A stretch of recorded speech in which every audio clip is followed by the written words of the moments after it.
What does it mean to be a culturally competent educator? To be a culturally competent educator, this person will learn about a student's culture, they will respect how a student identifies, and they recognize that a diverse classroom has potential to enhance the learning experience of the students. As an educator, you will also need to have lesson plans that include different types of cultures. You need to be respectful to all students. Where do you see yourself on the cultural competency continuum chart, and why? I see myself somewhere in the middle between a little indifferent and cultural pre-competence. I feel that I'm indifferent because sometimes I'll say, oh, well, we're all the same. But that's not completely true. We're all different, and we're in our own unique ways. Another reason why I feel like I am part of the cultural pre-competence is because transgender students, I feel like they should be given the same rights as any other student.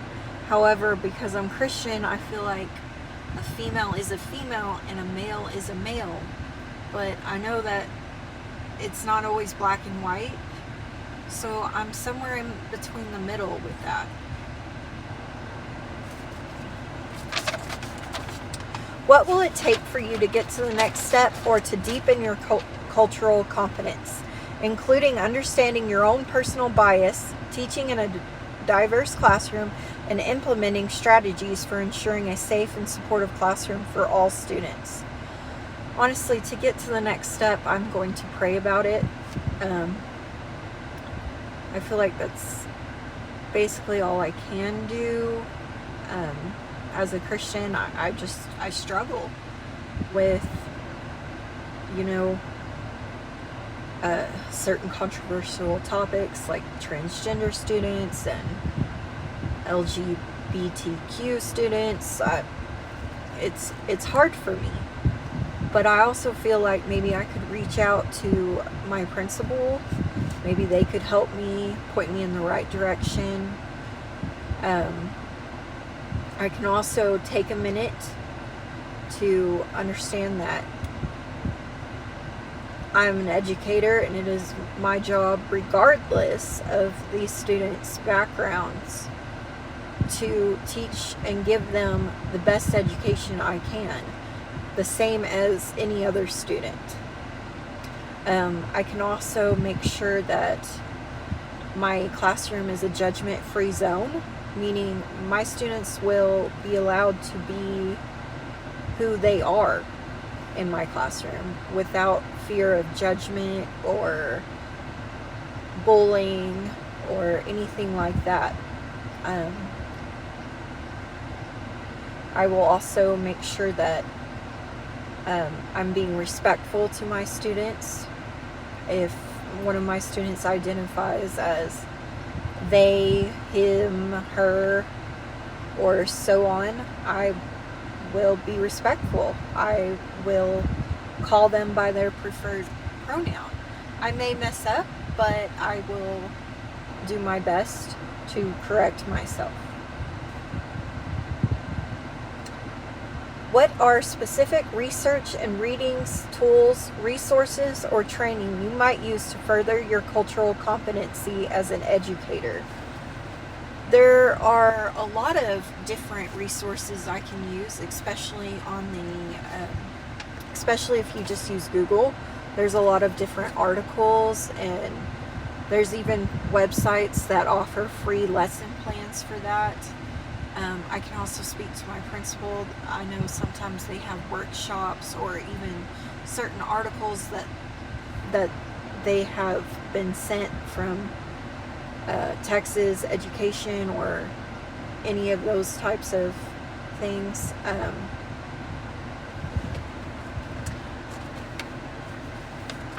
So there's all different kinds of resources that are available to me.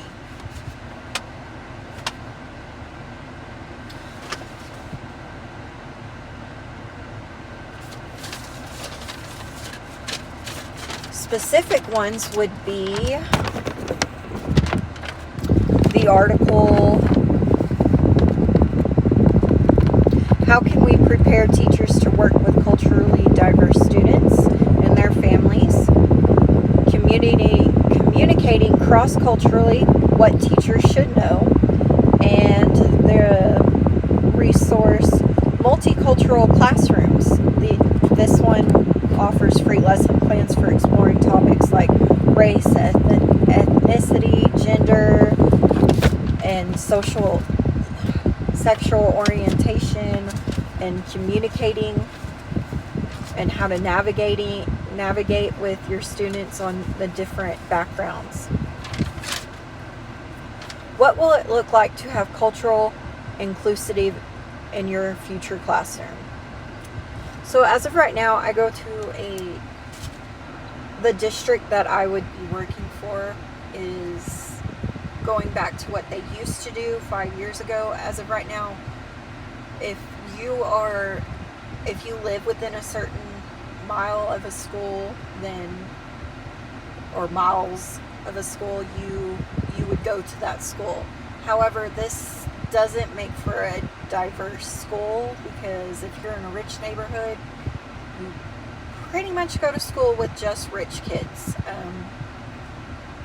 So the way that they're going to combat that is they are this coming year actually going to start redistricting and busing in different students so they can get that diversity in their schools. So one way I will do that in my classroom is I will make sure that I will have lesson plans that are going to include different cultures. I'm going to have, I'll probably do different projects like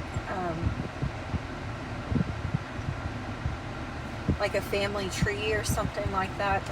That way we can research their heritage and where they came from. I can also make sure that I'm not sanitizing any of our lesson plans, meaning I'm not going to barely touch on a subject. So if we're going over Martin Luther King or the Holocaust, I'm going to make sure that we get into the real meaning of it and make sure my students understand the importance of those events.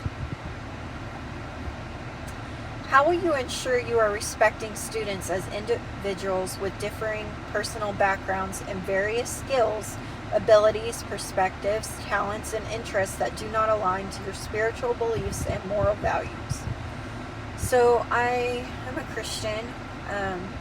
I was taught that you love one another as you love yourself and as He loves me. So that means regardless of who you are, what you've done, what your background is, I'm going to love you. And one way that you show love is by respecting people. So I am going to respect my students. I will also get to know them, and so I can learn about what their different skills are and their different abilities.